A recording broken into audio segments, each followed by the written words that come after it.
here's the video. Hopefully this will give you kind of a walkthrough on this thing. I got over 400 photos of this, and so I don't want to try to take pictures of everything. You know, it's just it's crazy.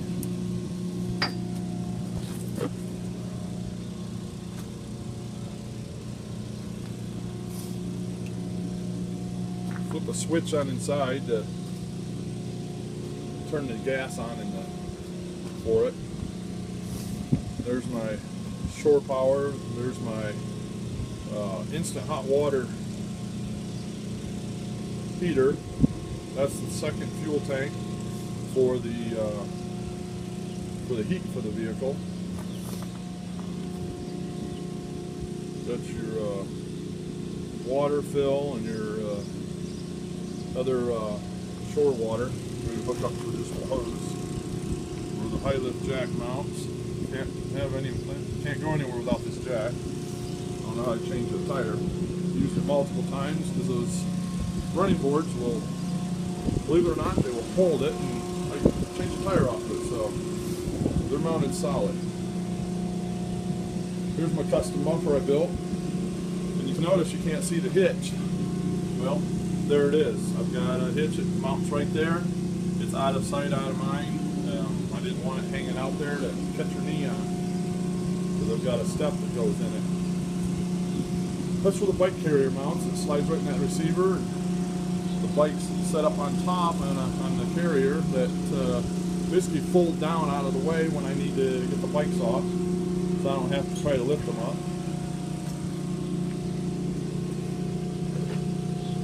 Latch for it. I got my backup camera I got to put on. I'm putting the backup camera on the box. Make it easier to see what's behind us. I had a couple close calls, so I said, well, it's time to put one on.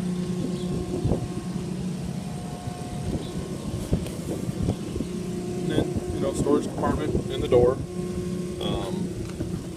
Here's the countertop extension. Cooking area. You can see it's a galley kitchen right now. And this, you know, we've got it closed up because of weather or whatever, but the wife can be in here cooking breakfast, dinner, lunch, whatever you want.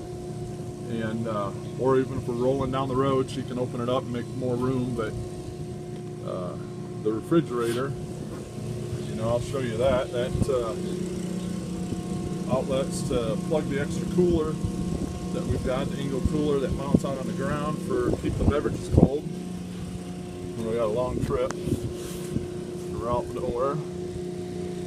You can see back there, it's made into a seating quarters in it right now, but for passengers. But we don't take passengers. We don't have to. The kids are all grown up, so this is our time now. There's a CV, all my switches for everything. I have the ones on the bumper hooked into my high beam so you can see very well. There's the front stereo system and rear of the vehicle, along with the video and our navigation system.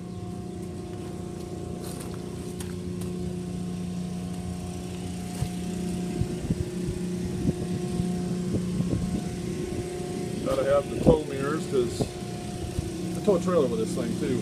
Put my rigs on to go wheeling. Here's the power system for this thing. 280 amp alternator system.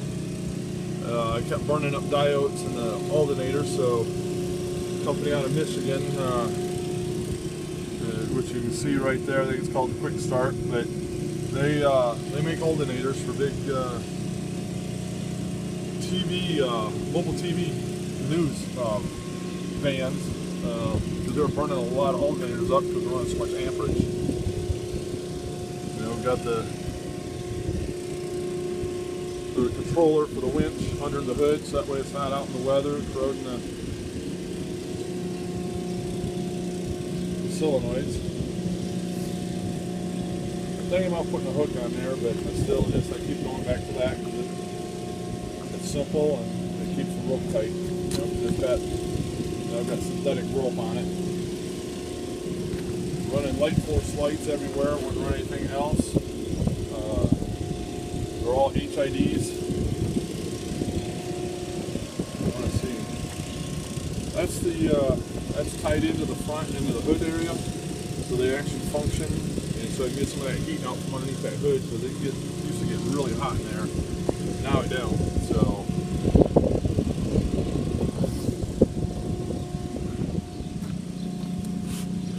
But anyway, that's the little gist of it, of what that I built this thing.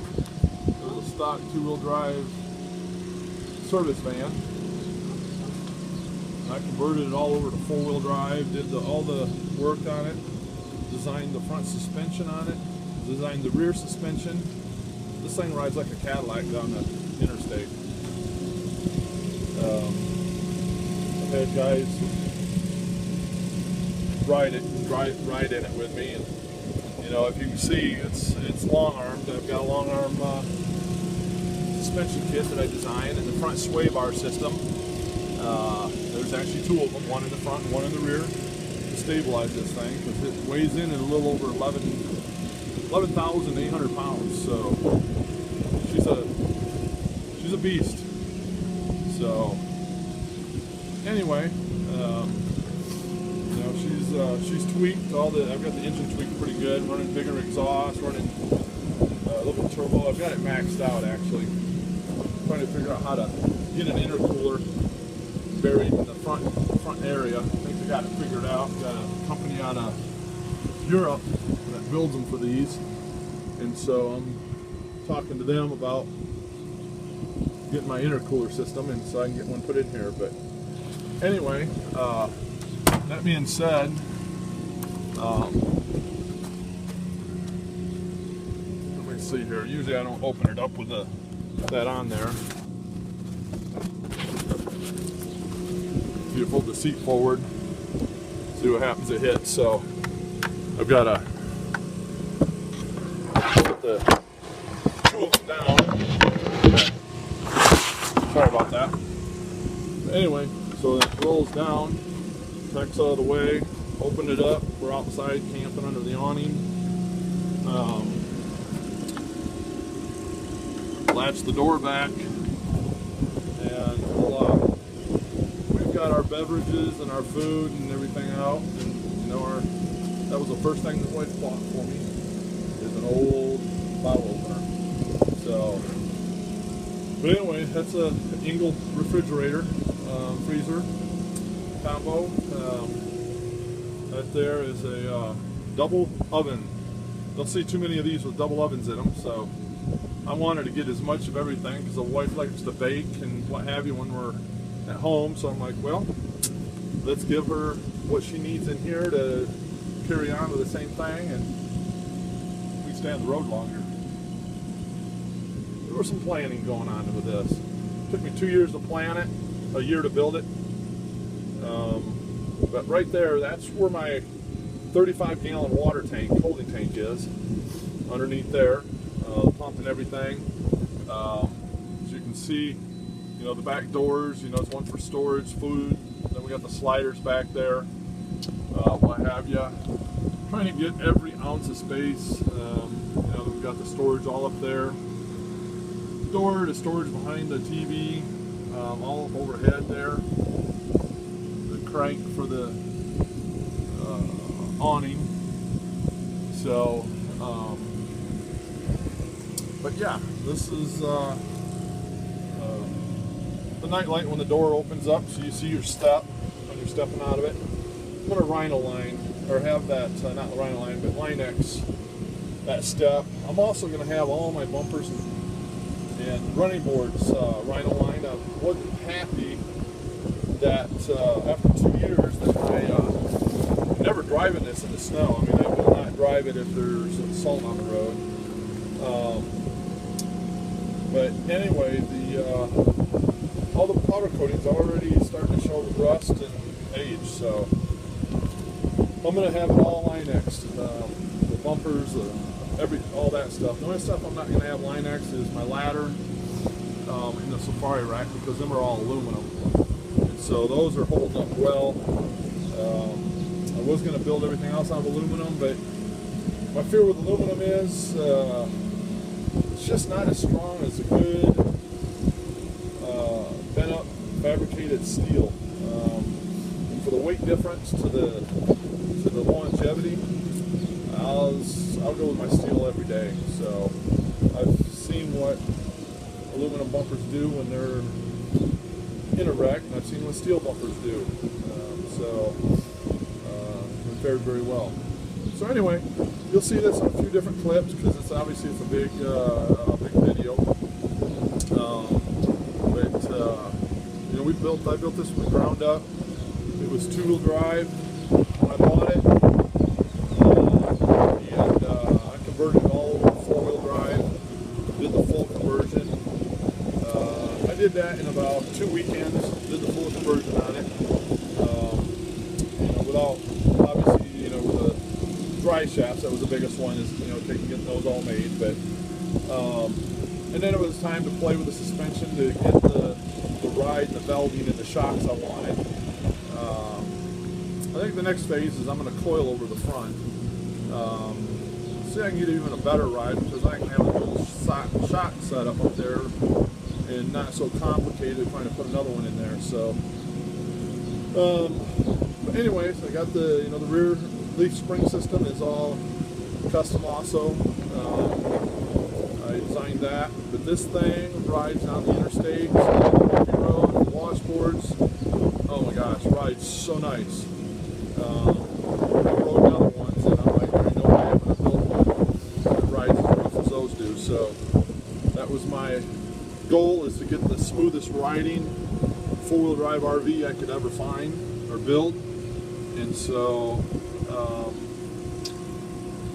if and when I do the coilover conversion, I'll try to document more of that, because I know a lot of you guys like seeing that stuff.